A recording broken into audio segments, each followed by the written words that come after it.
Welcome to episode 51 of the No Shelf Control podcast. I am Lindsey Sparks, here with my lovely co-author and co-host, Lindsey Pogue. Hello. Today, we have best-selling romance author Kristen Proby with us to chat about the latest release in her With Me in Seattle series, which was Take a Chance with Me. And very clever on the book titles and series name there. Thank you. Hi, everybody. Before we dive in, I want to remind everyone that this is not a spoiler-free zone. If you don't want to risk being spoiled, especially on Kristen's book, then I would say hop off when we get to the midpoint, when we start discussing her book in particular. But otherwise, I'm sure we're just going to be rambling about random stuff. So you should be fine for like the first half of the show.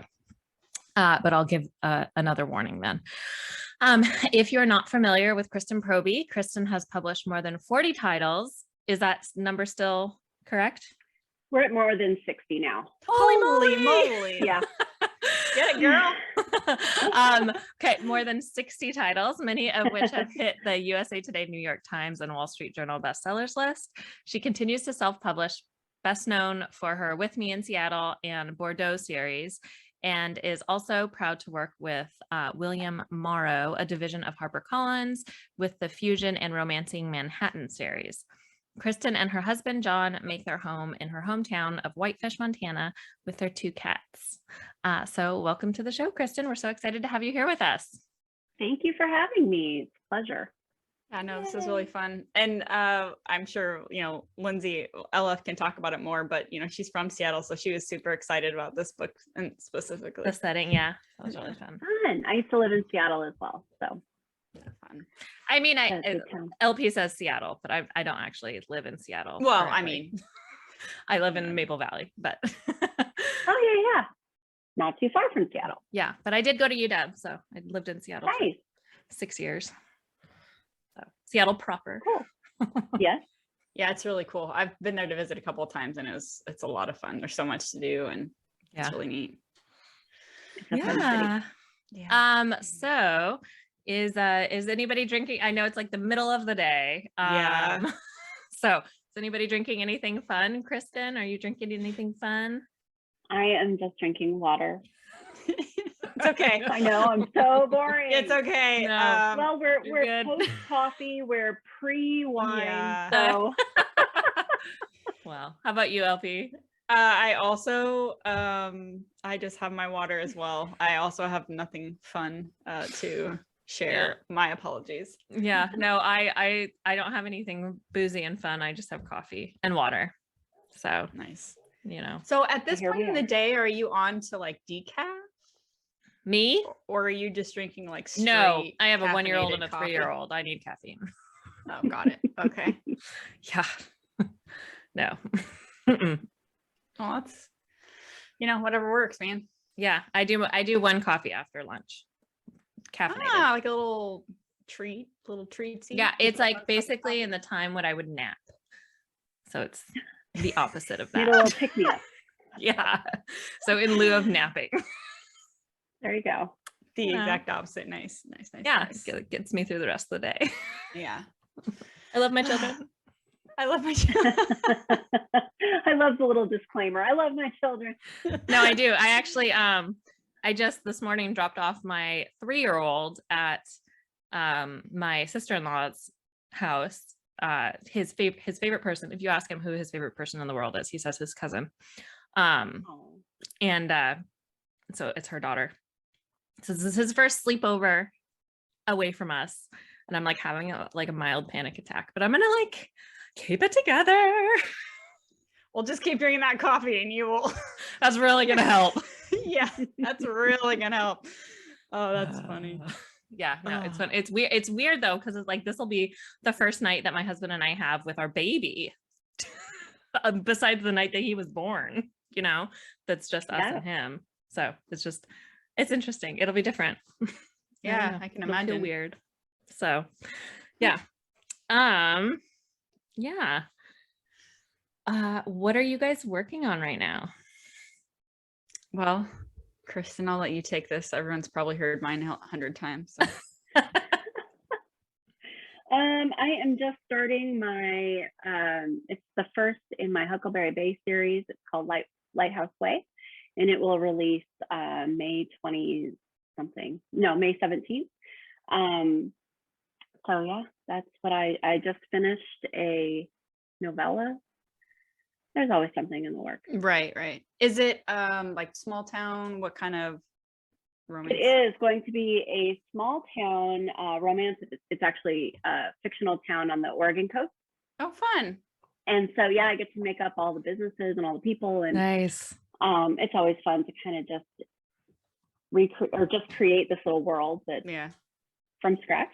So that's what I'm working on. It's been a lot of work just to get to the point where I can say, okay, chapter 1. Right. Yeah. Well, because I guess you already have to kind of know all of you're doing essentially world building, right? So you have to do a lot more than just planting some fictional people in a real world. So that's really interesting. Exactly. Do you like base it off of, I mean, I know it's like, do you pull from a real small town, Oregon coast town at all? Or do you totally make it up? I do.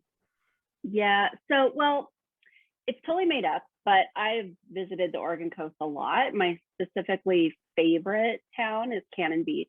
So the town's going to be similar in size to that town, but I've added things like Lighthouse and different things, you know, so it looks different, but yeah.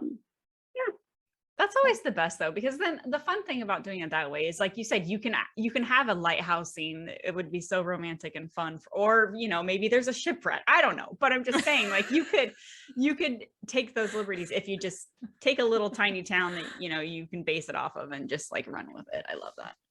Yeah, I love taking the liberties. So yeah. Fun. It's fun.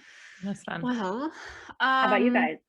Well, it's funny because I mean, it's a Saturday right now when we're recording, and usually I try and take the weekends off, but I was saying earlier that my husband is actually working today. So I have decided that I would be working as well, because I was sharing this yesterday on social media. I've written, over 20 books, and I enjoy all of my stories. Like, they all are very special to me. But this one that I'm currently, I was revising and reading to send to beta readers. It's not even due to them for like another month, but I have been devouring it because I am so giddy about the story. I'm really, really loving it. So I have been working on City of Ruin, doing the revisions and read through since like 5:30 this morning. Nice. And I've just been, so I've just been, like going through it, and it's just really fun. I guess, I don't know if it's because, so it's a Beauty and the Beast and Jane Austen retelling. It's very gothic dystopian feel to it. And I think it goes to show that I really kind of missed reading my Regency stories and mixed with my romance, because I always put romance in my stories, but mine are more kind of like adventure survival stuff. And so it just is really fun to be like in that really more gothic romance feel, and just kind of like tap into my little Jane Austen-esque roots, So anyways, I don't know. It's been really, really fun though. And I'm just super excited. I only have a quarter left, and then it's good to go. So it feels really good. Nothing else is getting done that's supposed to get done, of course, but whatever. I'm still working, right? I mean, I guess that's the cool thing of when you work for yourself, is it's not like I'm just twiddling my thumbs. So no, and this is the most important part of your job, right? Right? Yeah. It is. So anyway, that's what I've been working on. What about you, Lindsey? What am I working on? I finished my out loud read through of Song of Scarabs and Fallen Stars early and sent that off to my copy editor. So she has that now, which is a weird position for me to be in. I'm not usually an early finisher. I'm usually a deadline finisher, like a scrambling at the deadline finisher. And so I had like a bonus couple of weeks. So I have been reading. So I'm not creating anything right now, unless you count book maps. I did create a book map, which was really fun, for Song of Scarabs and Fallen Stars. So it was ancient Egypt, but it was like ancient Egypt as it would have been thought of in ancient times. So it's flipped upside down to be based on like the direction of the Nile, and with like Egyptian, with Egyptian names for the places. So like Luxor, this is like a fun little factoid. Luxor, current modern city of Luxor, which a lot of people know of as Thebes from ancient times, but that was actually a Greek name. So it wasn't called Thebes for most of ancient Egyptian history. It was called Waset. So that is the name of the city. It's just like super random and unnecessary fact for the podcast today. For everybody listening. No, it's great. Just so you know. Yeah, so like that's the name that appears on the map. So it's just been really fun to like really pour all of that like obsession with ancient Egypt into this book. So and into this map. So I've been doing that. I got that ready to go. And I've been reading I launched a new podcast. I launched a new podcast. It's called Read by the Author. And it's like by seasons. And so this is obviously the first season because I just launched it. And I'm reading Echo in Time, which is the first book in my time travel romance series. And it's like a couple chapters per episode because they're long and I have like a million tangents to go on as I'm reading it, but it's so fun. I have like my little Discord group who are there with me and they're listening to me read and they're like posting all these memes as I'm reading. And I'm just having so much fun. So yeah, so that finally went live and it has had a few download or like the podcasts always, well, at least my podcasts when I start them always take a little while to like get some momentum. But on YouTube, it's been doing really well randomly. So that's been really fun. But yeah, people should check that out if they want to hear me reading Echo in Time with all of the like random bloopers and stuff. So that's what I'm working on. And I think in 2 days on Monday, I'm supposed to start the outline for my next Atlantis Legacy book. So just like having them like trying to like reframe the way that I'm thinking and like which fictional world I live in. Yeah, that's going to be a really big switch for you because that's a lot more sci-fi versus like fantasy stuff. So I think I'm just going to end up rereading the first 4 books and then that should help shove me back in there. Nice. So yeah. Well, it's so funny. We're all creating very different worlds right now. I know. Isn't that kind of fun though? I love that. That is fun. I love that. Yeah. Anyway, have you, let's see, what are you guys reading right now? Kristen, what have you been reading? Actually, I haven't been reading lately. It's been a weird couple of weeks. I've had a lot of family stuff happening. So it feels like I just don't have the brain space. Brain space. Yeah. I just go through these phases where I just don't reach for my Kindle or which is sad and I need to get back to it because I do miss it. But I had been reading a lot of Debney Perry. Love her stuff. And also I find that I don't read a ton when I am currently writing. If I'm in the editing process or the plotting process, it's fine. I'll read a lot. But when I'm actively writing a book, I tend not to read as much. We've absolutely checked the in same about way. that too. Yeah, we're the same. Yeah. I think that's kind of why I just started binge reading again, which I feel like it's been a really long time since I've done that and it feels so good. Yeah. So anyway, we totally get it. Like I said, we've checked in about that a lot actually. I am putting on lotion, so my hands are really slippery right now. That's gonna be a fun noise for the podcast. Right? Okay, so I'm currently listening to I don't know if you guys ever listen to or read Meghan Quinn, but she writes some really fun stuff. She I enjoy her sports romance, but I'm reading or listening to one of her audiobooks right now. It's called Love Sincerely Yours. It's by her and Sarah Ney, who I've never read before. But anyway, so I'm listening to that audiobook and it's pretty fun. It's about this this woman who is leaving this company to start her own company, and the boss is like this hard ass, but he's obviously super hot, obviously. And she's been working there for 5 years, and everybody's really afraid of him. But she's had a crush on him for like 3 years or whatever. And she goes and gets drunk one night and she sends him a cryptic, he doesn't know it's from her, but like this whole like I want to jump your bones email. And so it's just really hilarious. So you can imagine kind of how it goes from there. And he doesn't know who it is for the longest time, so it's even more fun. But anyway, so that's what I'm That's what I'm currently listening to.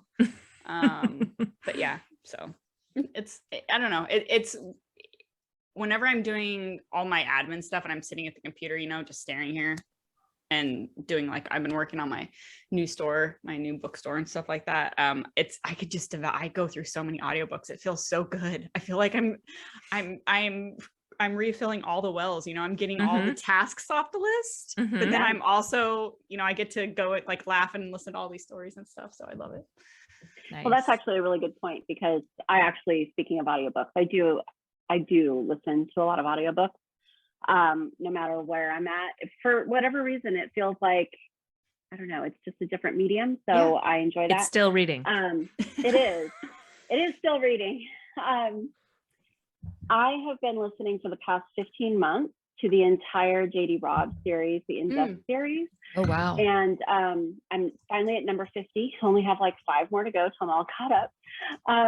It's the best series. It's my favorite of all the books in all the land. In all the land, I love it. In all the land of all the books. And that's my favorite. That's Nora Roberts, right? It is Nora Roberts. And it's mystery, is it? It is it's a little bit mystery. So it is a murder cop in New York in the year 2059 is when it starts. Oh, and, interesting. I didn't know that. So each book is a different murder mystery. Basically, she's solving a murder. And all of the secondary characters are amazing. She's just built this wonderful world over the course of almost 60 books. And I just really love it. So that's so interesting. What did you say the name of the series was again?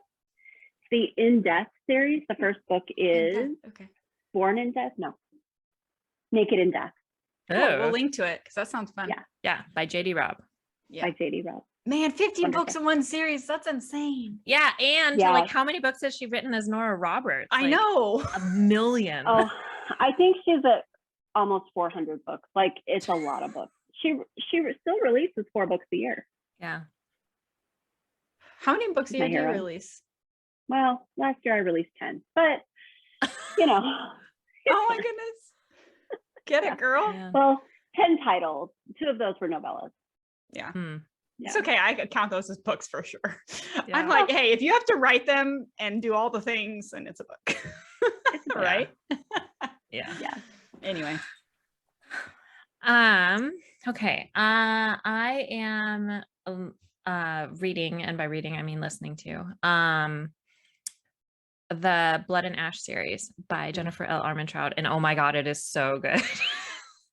Yeah. Good. I'm in the second book, Kingdom of Flesh and Fire, and I just God, really? I have the audiobook. I need to read it. It's so good. It's so good. It's it's just really good. It is one of those books that's 26 hours long. Yes. Well, and they get longer. I think the first one's the shortest, but it's not short. But it's really good, and it's narrated by Stina Nielsen, who is amazing, and she has really good man voices, which is really nice because it gets pretty romancy. I mean, pretty steamy. Oh, yeah, nice. So, but it's great. It's really good. So you should definitely dive into that one. Yeah, and I'm really enjoying it because it's just a really great book. A lot of my readers really loved it, so they were really wanting me to read it. So. Yeah, that's fun. Yeah. Great. Fun times. Yes. So that I think is it for that. Speaking of books. So this listeners would be the time to hop off if you don't want to be spoiled on what happens in today's book. So Kristen, can you introduce the With Me? I don't have it pulled up right now. It's With Me in Seattle, right? It is With Me in Seattle. Yeah, the With Me in Seattle series, and then the book that we read. Again, I don't have. I switched out of my tab, and now I'm being a terrible host right now. I'm so sorry. And it is Take a Chance with Me. Take a Chance with Me. It's right behind you. If anybody's watching, it is. It's right behind the emerald green. So can you introduce us to the series and then to this book, which I believe is book 5? I want to say. This is book 5. So this is actually a spin-off of my main With Me in Seattle series that started 10 years ago. These 5 books are just another family in the With Me in Seattle world. So kind of broke them up by families because there's so many books, and I didn't want readers to become too overwhelmed and intimidated by, oh my gosh, I have to go back and read 18 books before I can read this one. Right. And you really don't. All of my books stand alone within the series. They're always about a different couple, and there's always a happily ever after at the end. So this book is number 5 in the O'Callaghan family, and it's the final book in the series. So the O'Callahans are all siblings. There are 5 siblings. There are, oh gosh, let me see if I can remember all of them. Kane, Keegan, Maeve, Sean, and Mary Margaret, who goes by Maggie, are our siblings. And Mary Margaret is the youngest. And so this is a no spoiler free. This is a spoiler. You can spoilers welcome. Yeah, you can spoil. You can spoil whatever. Spoil it. Okay, good. So in the first book of the series, Maggie's husband dies. And it comes to light that he had been leading a double life, basically, and had all this money he had hidden from her, and he had had many affairs. And we find out he had had a child with a woman. Like, it's this, he's a horrible human being, horrible man. And I kind of strung that storyline through the 4 books until we get to her book. And her guy is Cameron Cox. He is her oldest brother Kane's best friend, of course. And he's just a dreamboat. He's kind of had a thing for her for a long time. But when he came back to town and she was old enough for him to be interested in her, she was already married. So he, you know, he's not a homewrecker. Which is why we love him. This is why we love him. But now she's widowed, and yeah, there's a little opening there. So that kind of sets up the book. And yeah. Right. So this is their story. I mean, I don't mean to jump in, Lynn, sorry, but I just want to, one of my questions, and I feel like it probably said it in the very beginning, but we don't is it ever super clear what Cameron's job is in the book we read? It seems very like secret, maybe investigator for maybe a contracted investigator or something, but I don't remember it actually says what his job is. And I like that throughout the whole thing, like even she doesn't really know. Yeah, I felt like I was her. Yeah. I know. I was like, wait, has it said? She was never allowed to know what he did for a living.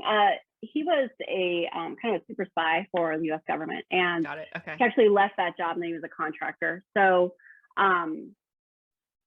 yeah, in most of my books, I don't focus on the jobs that they do, but more about their love story. Yeah, and no, that makes falling sense. in love. Yeah. Just because his was so secret, I was like, wait, but what does he do? Yeah. I knew it was some sort of like, you know, governmental, like confidential. It sounded like he'd worked for, you know, a lot of like higher ups, or even like we were saying, maybe once for the government and that sort of thing. You could tell that he worked for himself, but he couldn't talk about his work. I like that. Can't talk about it. He's also a computer geek, so he was one of those contractors that they call in to see how easy is it to hack into our government computer systems and things like that. He was that guy. Everybody always loves to read about a hot nerd, right? I know. I do. I love it. Yeah. I know. I think there was one line in there that was like, just because I'm a nerd doesn't mean I can't like work out or something like that. Something I was like, oh my God, that's perfect. Doesn't mean I can't have muscles or something. I don't know. It was great. Oh yeah. Cause she was like, what? Oh, that's too funny. Okay. So LP and I only read this book. We haven't read any of the other books in the series or in the other series. So can you tell us a little bit, were there like little sprinklings of Maggie and Cam's relationship throughout the other books? Since the husband died in the first, the first. So this is like something that readers have been looking forward to. Yeah. Yes. A lot of readers that started from the very beginning and read through have said, okay, well, great. I'm looking forward to that book, but when is Maggie's book? Yeah. And that's what you always want, right? You always want them to want to read through to the next book. And so her husband died in book 1, and then throughout, Cameron and Maggie, nitpicked and like they weren't very nice to each other. They bickered all the time throughout most of the books. And then in her book, you really understand why, because they had sex that night right after she'd been widowed, and he kind of left, or actually they didn't even get to the sex part. They didn't get her orgasm. Yeah. And and he kind of just left her. That's enough to piss any woman off. Yeah. No. Exactly. And she just always felt like he was always gone and not a dependable guy. And she had already been married to somebody like that. So that was just not, even though she's so attracted to him, she was just like, holding him at arm's length throughout all 4 of the previous books. Yeah. So this is the final book in this series. Yes. Correct. Is this the final book in the world? Well, I haven't announced that yet, but yes, I think so. This is the series that all the readers love the most. It was my first series. It's where people say, oh, this is how I found you. And I just love the series so much. And I tried to end the series in 2014, and it didn't go well. So I ended up in 2017 starting it up again. But I can only write about so many cousins and so many. I just got to the point where I think I'm leaving it on a really good note with a great family, and we've wrapped it up. But now, okay, so it's a yes and no. Because hashtag author problems. Hashtag author problems. Welcome to our lives, right? Like, this is how it works. Now, everybody for years has been asking for books about the kids from the original series. So starting this year, it's really technically a new series because I just can't call it With Me in Seattle anymore. But it's now called Single in Seattle is starting this year. And the first book is called The Secret. And it is about Olivia Williams, who is the daughter of the first couple in my very first book of With Me in Seattle. So readers are already super excited about them. And they have that first couple have such a cult following that now they're just excited about the kids stuff. So I had to do some daytime soap opera kind of time skipping. So like in one episode at the end of the season, they're like 13, and then you skip forward the next season and now they're 25 and they are doing, that's kind of how it was.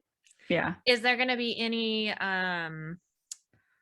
kind of appearances from crossover? Yeah, there's a lot of crossover. So although it can be read as a standalone, you do not have to go back and read the others to understand what's happening in these books. But you do get to see her parents, and just a little bit here and there, as you would with most people. Their parents are living or part of their lives. You see them a little bit. And then there will be a bonus epilogue from the dad's POV. That's kind of fun. Yeah, so I was just going to bring that up. Tom's POV at the end, I thought was a really nice touch of this book. And I mean, obviously, I don't know his character as much as everyone else will. So I think it will be really nice for readers who have been with you for a long time. I think they'll really like that. Yeah, I enjoyed that. It was special. I just love Tom since book 1. He's just the kind of dad that you just, I don't know, he's so sweet. So when I was wrapping up the series, I was like, I think we just need just Tom right at the end. Yeah. Oh, that's so cute. I like that. Yeah, no, it did feel very like tied up and very like comfy and complete. So I think you did a good job. Very I'm curious if you're having readers tell you that they want you to like write a story to show the love story of the is it the stepdaughter, the wedding in the epilogue. Are people asking for that? Like that love story? They haven't started asking for that yet. They wouldn't mind though if I went back and did kind of a prequel story of Tom and Fiona, the parents. Oh, that would be really sweet. Yeah, it would. I don't know. When do we have time to do I know. Side projects, right? Like, I know. Yes, it sounds wonderful and fun, but oh my God. No, I know. And it's like the book that I just wrote that's coming out in March. that was one that I had readers asking me. They're like, we want Tarsy's story. We want Tarsy's story. And I'm like, I don't have an idea for her story. And then all of a sudden it was like, bam, like I got struck by the idea lightning bolt and I had the idea. So you never know. Maybe it'll pop up. But yeah, I always said no to telling the kids stories. I always said, no, they're kids in my head. I'm just never going to write their stories. And then last year I was like, oh, but I was also 10 years removed from writing them being born. So you just sometimes need time. Yeah. Yeah. No, that makes sense. Well, especially because like you said, they're kids in your head. It's really hard to look ahead and, you know, that makes sense. Yeah. That makes sense. Oh, go ahead. You're going to say something. Well, I was just gonna ask another question. Is that all right? Of course. Yeah. Thank you. Of course. Only allowed one more. No, that's not true. Okay, so as someone who's from the area, I'm betting that this was mentioned in the previous books, but I was like so curious. What island? What is the island that they live? Oh, I don't know. I never gave the island a name. Island? I never gave the island a name, and I didn't realize till I was a few books in that I was like, I never gave the island a name, and then I just never did on purpose because I didn't want to make it weird. Confusing. Yeah. Did you have an island in mind? I really didn't. There's so many little islands that are probably, I don't know which one it is. It's just a made up island. Okay, that's cool. That's fun. No, it's island, no name. I love it. All right. Okay. No, it's fine. And then, okay, so this is like more of like a general about your books question. So maybe I should say that one for the end. So ignore that. Oh, okay. Oh, do you have one? I have a couple, but you know, keep going. I'm just gonna like motor through these. Okay, so this series is a 5-book series with 5 couples.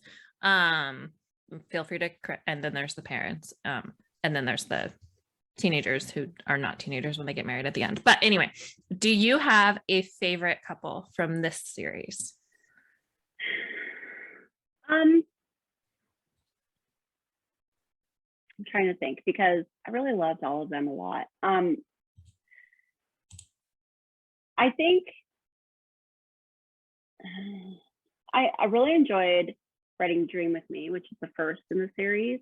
Kane is the oldest sibling, and he actually lived in Ireland when he was young. Mm-hmm. And so he still has that Irish accent, and he was really fun to write, and he was very bossy and very spicy, although all the books were. So I really enjoyed him, but I really just enjoyed the whole 5 books as a whole. They were a lot of fun.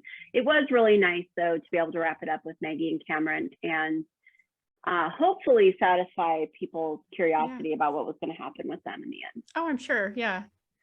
I was actually I had a question about like the whole Irish roots. I was just curious, you know, what was the inspiration for that? And if you have some Irish blood in you, or if you come from, you know, have a best friend, or what made you decide to make the Callahan family?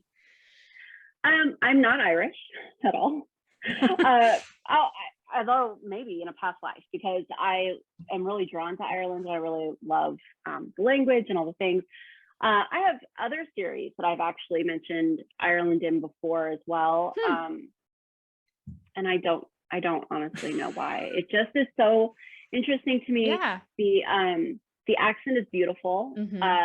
And the country is beautiful. So why not use it? No, I thought it was great. I mean, Lindsay's the same with her Egypt stuff. Yeah, there's I'm like 99.999% like Irish, English, and like Western European, Northern Western European. But I'm obsessed with Egypt. Well, there you go. Yeah. Yeah. I mean, I'm Norwegian, very Norwegian, and Ireland is kind of my jam. So there you have it. Yeah. Yeah. Yeah. Yeah. No, I was just curious because I like to write about things that I'm not necessarily super close to as well, just things that interest me. But, you know, some people have, you know, ties to things. So I just thought I would ask. Have you? No, I just think it's interesting. Yeah, for sure. I know, and she even gets to go there for a little while. I know. So that actually makes me think, because you lived in Seattle, and so you wrote, you know, a story that takes place there, or a series or world there. Have you written anything that takes place in Montana since that's where Oh, you're I was living? wondering that too. Yeah. I have, yes. I have another, it's got to be at least a 16 or 17 book series called the Big Sky series. That makes sense. Yeah. So yes, a whole fictional town set in Montana. Love a little it. ski town. Yeah. A little ski Yeah. town. That's fun. Do you watch Yellowstone? I do. I do watch Yellowstone. I love it. It's very fiction. Yeah, I know. Well, so I was asking, so my stepdad is from Billings, which is in Montana, if people don't know. And he's like, no, I won't watch that. Oh, no, I love it. It's awesome. But every once in a while I hop on social media and I'm like, just to remind you, we don't live like this in Montana. Not the Wild West. No, it's not the Wild West anymore. I was going to say, one of the things that I thought was neat, and I have a feeling that you brought this specific storyline up from the very first book, is the phone calls that Maggie's getting, right, from the other woman. And she's ignoring her, you know, hanging up on her and that sort of thing. But I'm sure, I mean, she clearly found out about this other life in the first book, I'm assuming, that she found out about the other family. So I thought I really enjoyed how you brought her into the story, and it was not like drama filled, and I mean there was tension and it was awkward and everything, because it would be in real life, but it was very mature, and it was very I don't know, I just think that it was a really nice way to address, you know, his second family and what that looks like. And you know, it's not, you know, especially if they, you know, this woman and her daughter, they didn't know any of this, right? I mean, she lost a husband, or a boyfriend, she lost, you know, her daughter lost a father, so it's and he was even more abusive to them, I mean. So it was just really nice how you had Maggie, even though, you know, it was hard for her to, you know, deal with it in the beginning, which makes total sense, obviously, that just how you had it, you know, kind of come full circle by the end. It was really nice, and kind of welcome them into the family and that sort of thing. So thank you. Really, at first I thought about having it be kind of that cliched, she's going to be the bad guy kind of situation. And then I was actually talking to my assistant, who's also my plotting partner person. We were talking about it, and I said, you know, I don't think she is the bad guy. Like, she didn't know either, and we can't do that to this poor woman. So we took it in that other direction, and it felt natural to me. Good. I like that.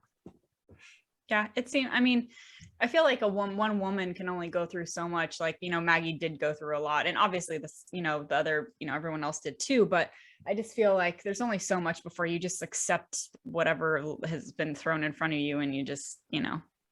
Yeah. And nothing surprises you anymore. Yeah. Like, oh, okay, well, yeah, he probably did do that.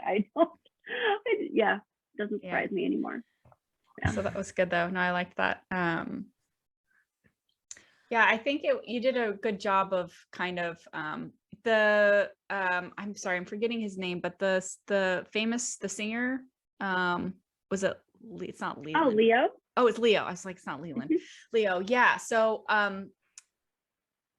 it was kind of fun how you brought that all full, like, you know, I feel like it's not very often where we're reading these stories and, you know, Maggie has like this whole kind of like other personality that her family doesn't know about with her, you know, social media and online existence and personality. So I thought that was really cool to have her be like have her little singing channel or whatever, and then tie all that together, because then it's not just that she gets her happily ever after, she gets something that's her own too. She's not working for her brother anymore or whatever. She's not, you know what I mean? Like she, I don't know. I just feel like she really comes into her own, even though I haven't, you know, read the last 4 books of her struggle, but I could feel that, you know.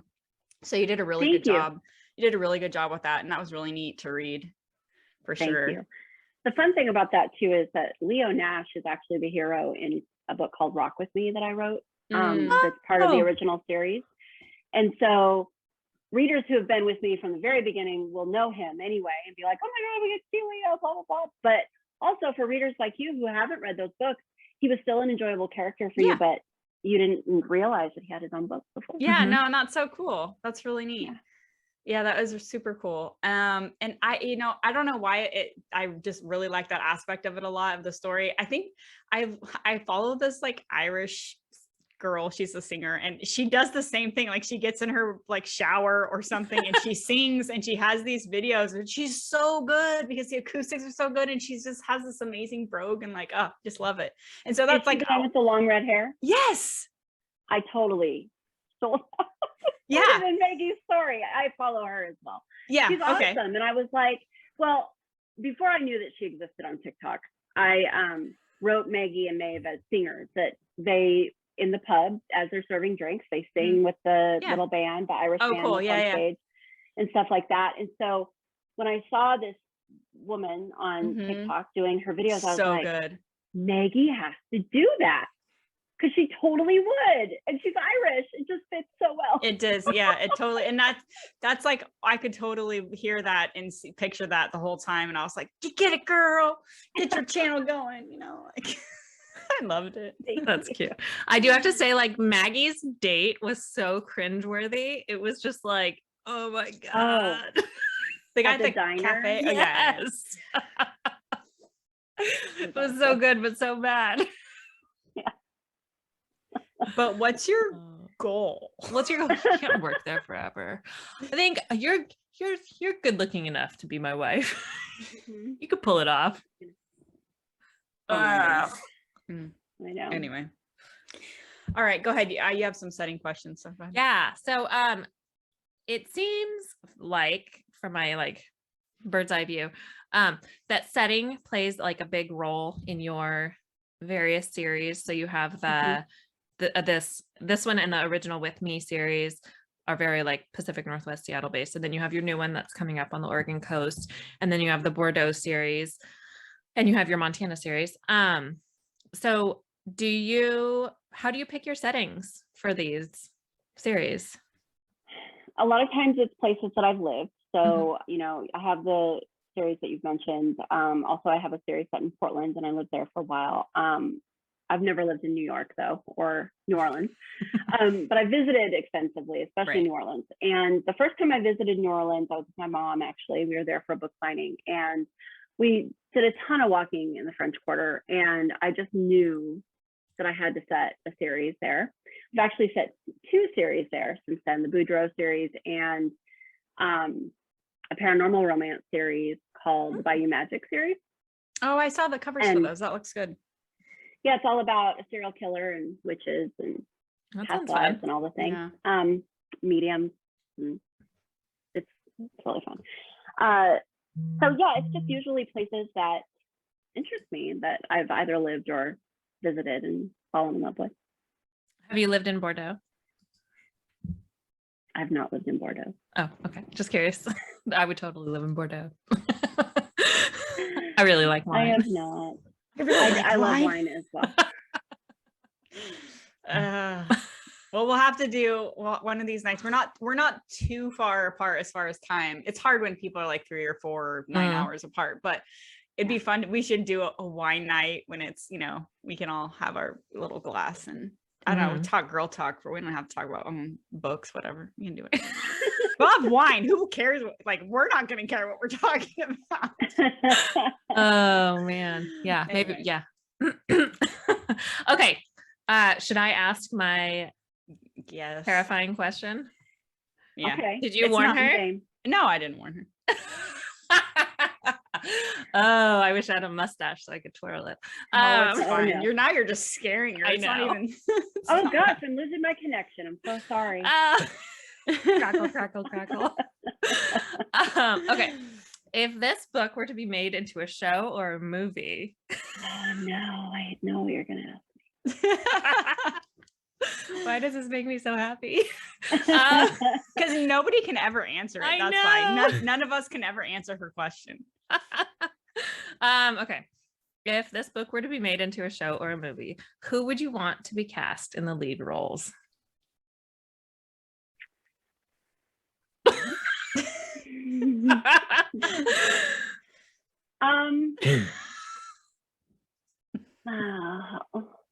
I don't. my job if it were to be purchased. There's a whole crew of people that's their job. Oh my God. I don't know. And I never do vision boards with even models or anything out of a magazine to show me what they look like. They're just live in my head. Well, I mean, Lindsey, who would you pick for the lead roles for? I these actually characters? can kind of like visualize somebody for Maggie, and I can't think of where I've seen her. And I know this is not her, but she kind of looks like the actress Ashley Greene. She kind of looks like Ashley Greene, but that's not who I'm thinking of, who played Alice in the Twilight movies. But that actress you're thinking of looks like her. She looks like her. Actually, you know who would be interesting as Maggie is oh my God, where did I see this chick? This is a different chick. Oh, the woman who plays Mrs. Coulter, is that how you say her name? In The Golden Compass. Oh, show? Ruth Wilson. Yeah. I think she could be Maggie. She's British, but she could. Yeah. Well, I'm just saying, yes, she could. We should just, what we should do? We just should reach out to the woman who has the TikTok channel and just see if she wants. I mean, she has good hair. She's, She can sing. She can sing. It's perfect. What about a guy though? A hot nerd. I don't know either. I don't know.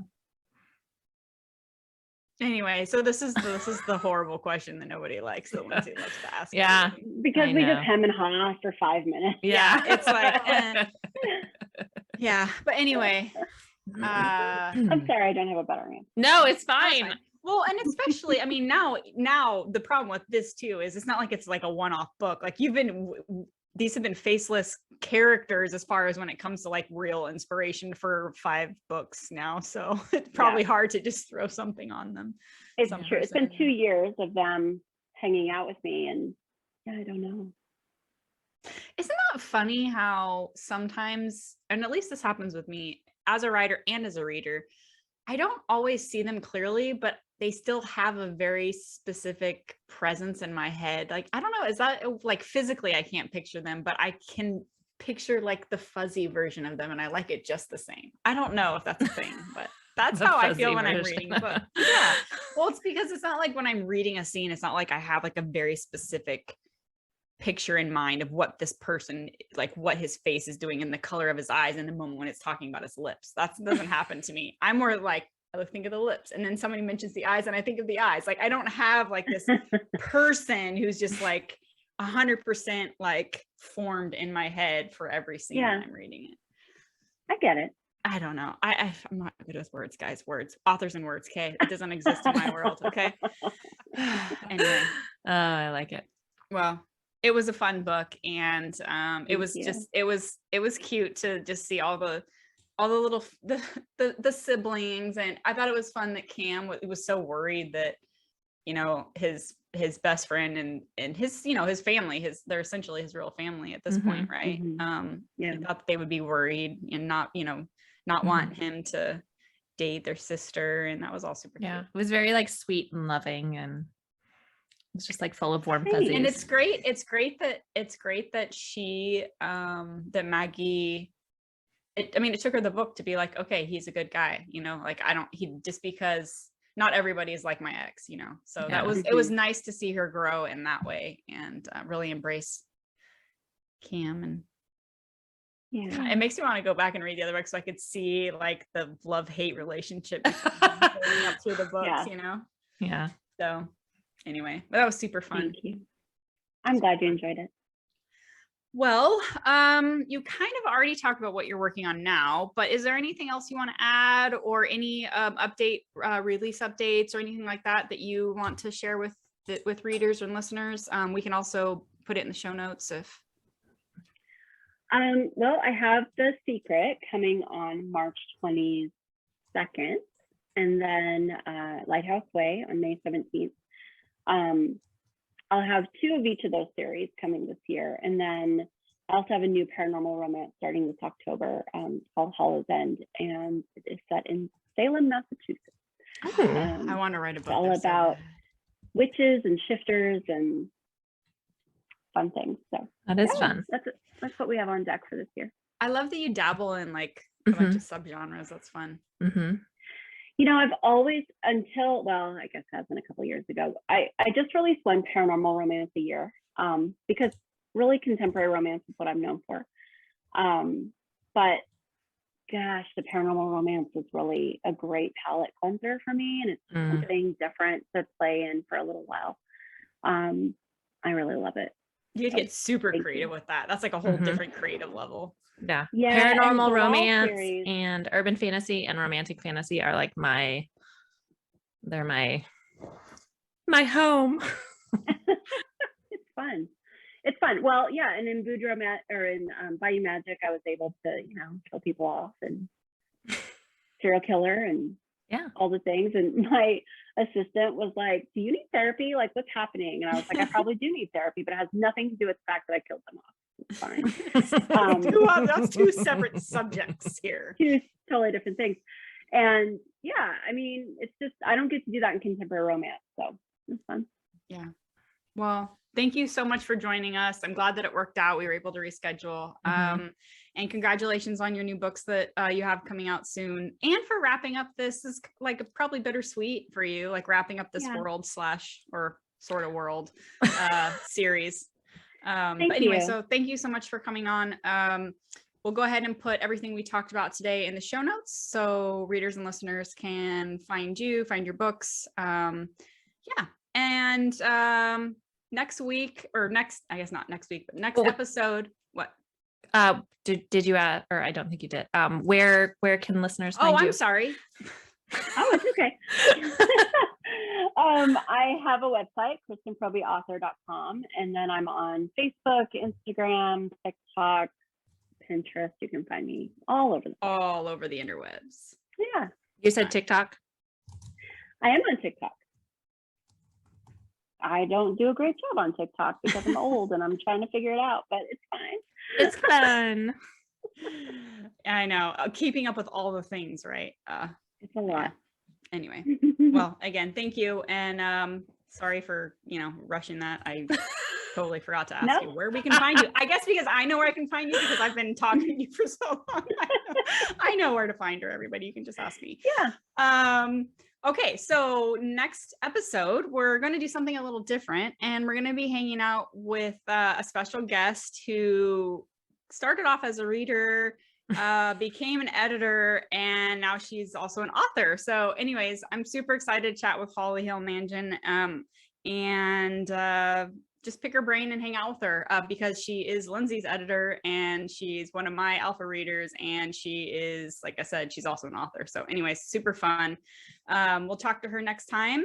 And in the meantime, if you enjoyed this episode, please leave a review wherever you listen. And if you want to support the production of the show, you can find us on Patreon and also in the No Shelf Control Facebook group. I guess that's it, folks. Happy listening and reading adventures. And we'll talk to you soon. Till next time. Bye. Bye.